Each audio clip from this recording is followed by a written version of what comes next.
দেখো আজকে কোথা থেকে ব্লগটা শুরু করলাম। গম চালছি, সামনেই তো হচ্ছে মানে পুজো, এই মাসে সংক্রান্তিতে হচ্ছে ছাতু দিতে হয় তুলসী মন্দিরে। তো সেই জন্য আমাদের নতুন গম কাটা হয়েছে, সেই গম থেকে ছাতু তৈরি করা হবে। তো সেই জন্য সকাল সকাল আমি গম নিয়ে বসে পড়েছি গমগুলোকে বাছার জন্য। আর বাছছি কেন জানো তো, এই যে দেখো ছোট ছোট যে গমগুলো আছে, তারপরে ঘাসের বীজ আছে, ওগুলো সব বের হয়ে যাচ্ছে, এই চালনটায় চালছি। তো ওইভাবে কিন্তু অনেক গম চালতে হবে। কিছু গম আটার জন্য পিষে নিয়ে আসা হবে, আর কিছু গম ভাজা হবে ছাতু করার জন্য। তো সেই জন্য সকাল সকাল বসে পড়েছি গম চালতে। তো যাই হোক বন্ধুরা, শুভ সকাল। আশা করছি তোমরা যে যেখানে আছো সকলে ভালো আছো, সুস্থ আছো। বীরভূম জেলার ছোট্ট একটি গ্রাম থেকে আমি দৈবকী তোমাদের সকলকে জানাই আমার ব্লগ চ্যানেলে অনেক অনেক স্বাগত আর আমার অনেক অনেক ভালোবাসা। দেখা দেখো ছোটো ছোটো গমগুলো বেরিয়ে যাচ্ছে, আর এই যে উপরে যেগুলো আর কি খোসা লাগানো আছে সেগুলো ভেসে উঠছে। এগুলো কিন্তু বেছে নেবো এক এক করে, যেই বাটিটায় রাখবো, আর যেগুলো ভালো গম আছে এই গামলাটায় রাখবো। আর যেগুলো ছাতু করব সেই গমগুলো ধুয়ে নিয়ে আসবো, ধুয়ে নিয়ে এসে রোদে দেবো, রোদে দিয়ে আবার ওগুলো ভাজতে যাবে।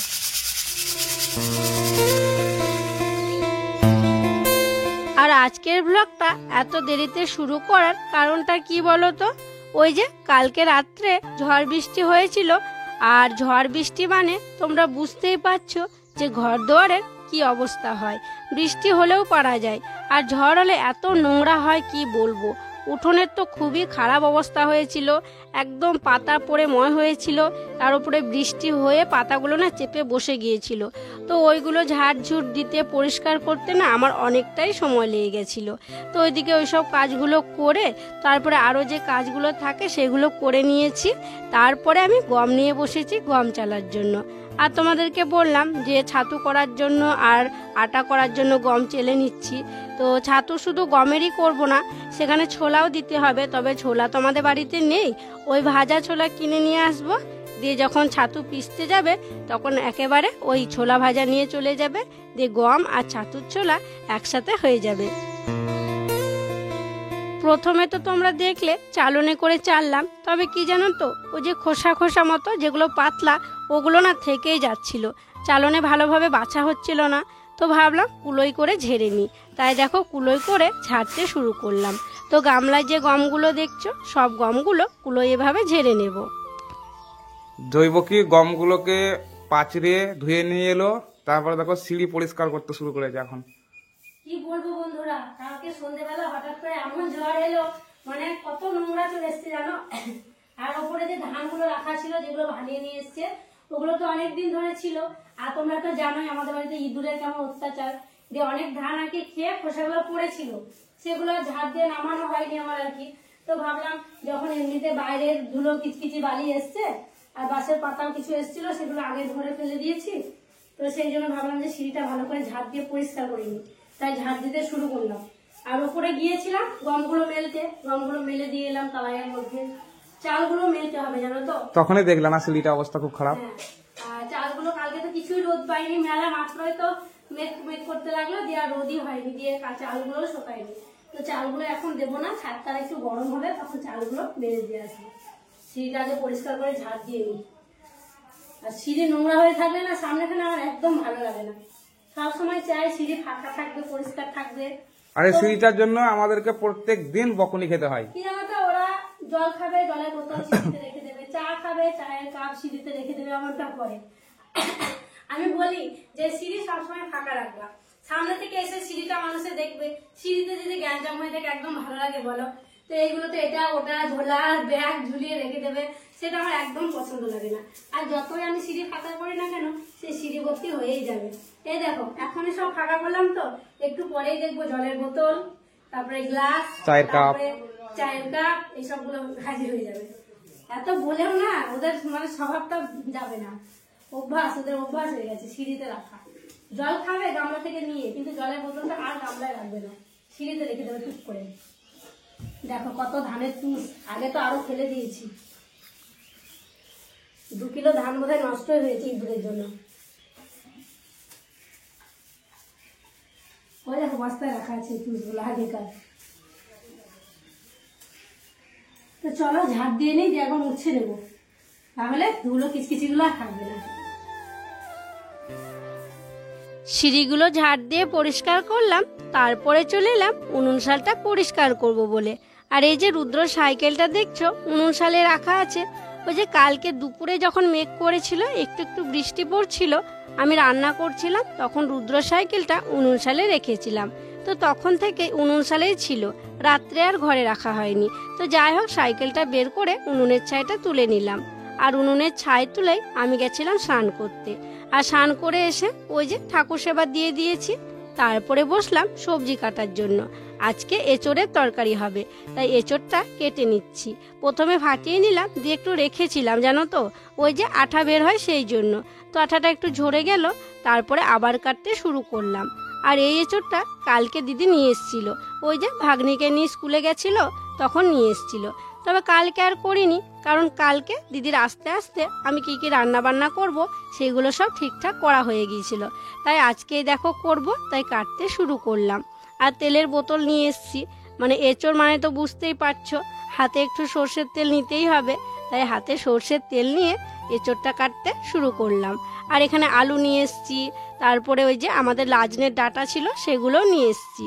তো বাবা পেরেছিল পরশু দিনকে জানো ওই ডাঁটাগুলো, তবে করা হয়নি। তো ভাবলাম আজকে করে ফেলবো, নইলে শুকিয়ে যাবে, তাই ডাঁটাগুলো সব নিয়ে চলে এসেছি।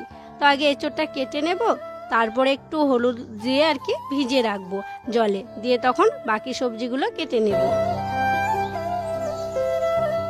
রুদ্র স্কুল থেকে চলে এসছে, আর আমি রান্না বান্না বসিয়েছি কি গো, দেখো ভাতটাও নেমে গেছে, ভাতের ফ্যানটা ঝরাতে দিয়েছি।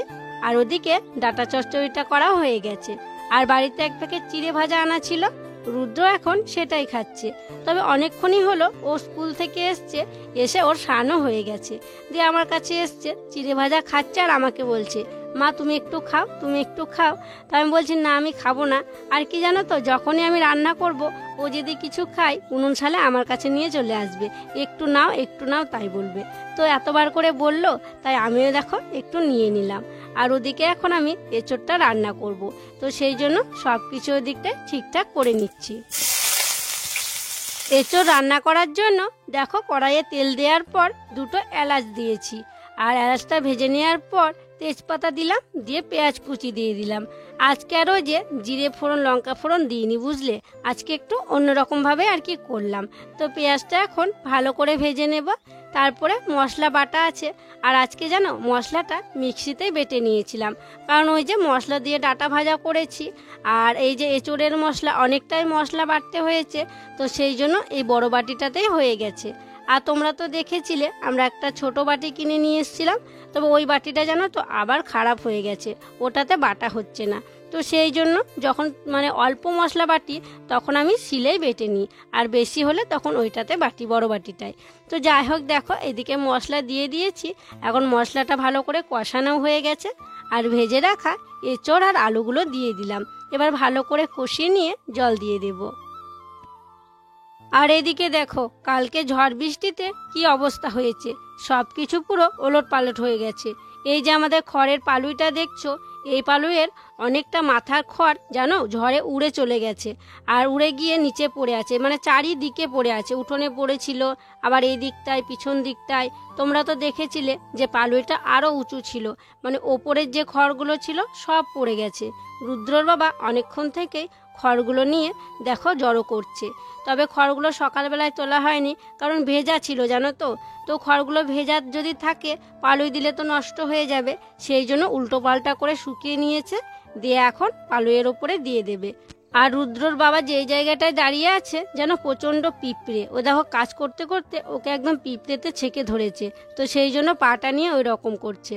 আর ওইদিকে আমাদের বাথরুমের গেটটা দেখো, মানে টিনের দরজা, এত ঝোড়ো বাতাস দিচ্ছিল, কালকে ঝড় দিচ্ছিল, টিনটা পুরো মানে দরজাটা বেঁকে গিয়েছে, মানে কি অবস্থা হয়েছে দেখো, একদম পুরো সব ওলট পালট করে দিয়েছে।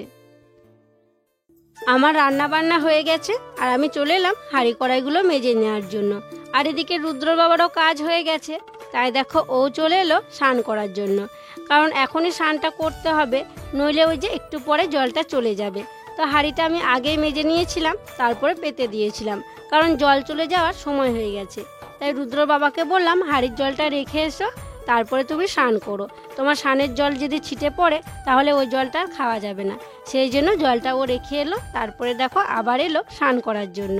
আর ওদিকে আমি কড়াইটা এখন মেজে নিচ্ছি। আর আজকে কড়াইটা যেন বেশ ভালোই পুড়েছে, সেই জন্য অনেকক্ষণ ধরেই ঘষে ঘষে কড়াইটা মাজতে হচ্ছে। তো কড়াইটা মাজবো, তারপরে আবার প্রেসার কুকার আছে, আরও কিছু বাসন আছে, সেইগুলো মেজে নেব।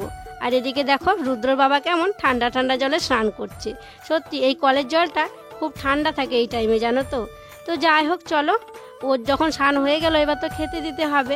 তাড়াতাড়ি আমি মাজা ঘষা করে নিই, তারপরে তখন সবাইকে খেতে দিয়ে দেবো।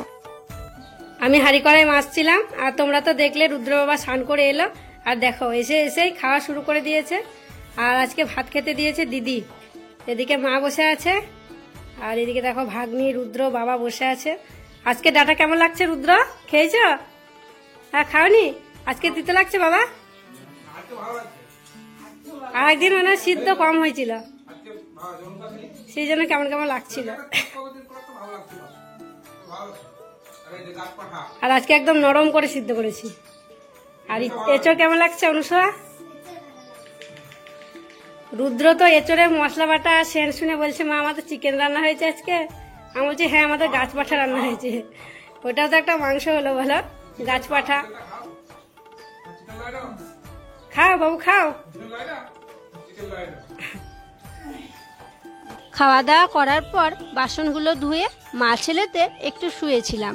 তো দেখো এইমাত্র উঠলাম, উঠে রুদ্র চোখে মুখে জল দিয়ে দিচ্ছি, আর আমার চোখে মুখেও জল দিয়ে নেব। আর কি হয়েছে জানো, কালকে রুদ্র বিকেলে ঘুমিয়েছিল, দিয়ে না ওর উঠতে উঠতে সন্ধ্যা হয়ে গেছিল। দিয়ে ও কান্নাকাটি করছিল যে মা তুমি আমাকে কেন আগে ওঠাওনি, আমি খেলতে পেলাম না, ওটা বলছিল ও। তো সেই জন্য আজকে দেখো ওকে তাড়াতাড়ি উঠিয়ে দিলাম। ও বলেছিল মা আজকে আমাকে 5টার সময় উঠিয়ে দেবে, বিকেলবেলা আমি যেন একটু খেলতে পাই। সেই জন্য উঠিয়ে দিলাম। তো বিকেলবেলা একটু খেলা করবে, সকালবেলা তো উঠে স্কুলে চলে যাচ্ছে, তারপরে এসে খাওয়া দাওয়া করা, এবার কি বেড়াতে পারছে না, এই বিকেলবেলাটা একটু বেড়ায় আর কি, আর খেলা করে। তো এদিকে দেখো ওকে একটু রেডি করিয়ে দিলাম, তারপরে আমি ফাঁকা বোতলগুলো নিয়ে চলে এলাম জল ভরার জন্য। আর আজকে দেখছি বেশ অনেকগুলো বোতল ফাঁকা হয়ে আছে। আর ওই যে দেখো রুদ্র চুল আঁচড়ানোর পর ও খেলতে চলে এলো এই দিকটায়। তবে ওর বাবা আছে, আর কি জানো তো সেই দিনের পর থেকে ছেলেটা একা একা এই চালাঘরের দিকটাতেও আসছে না। তো ওর বাবা গিয়েছে, সেই জন্য ও গেল, মানে ওর বাবার সাথে ও মানে ঘুরে বেড়াচ্ছে। তো আমার জলগুলো ভরা হয়ে যাবে, তারপরে যদি আমার হাতে সময় থাকে ছেলেটাকে নিয়ে একটু বেরিয়ে আসবো, মানে ওই পাড়ার দিকে একটু যাব ঘুরতে। তাহলে আর কি ওরও মানে ভয়টা ভাঙবে, আমার সাথে যদি একটু ঘোরে তাহলে সেই দিনের ভয়টা ওর ভাঙবে। তো যাই হোক ততক্ষণে ওর বাবা ওকে একটু নিয়ে বেরিয়ে বেড়াচ্ছে। আর এদিকে দেখো আমি বোতলগুলোতে জল ভরে নিচ্ছি।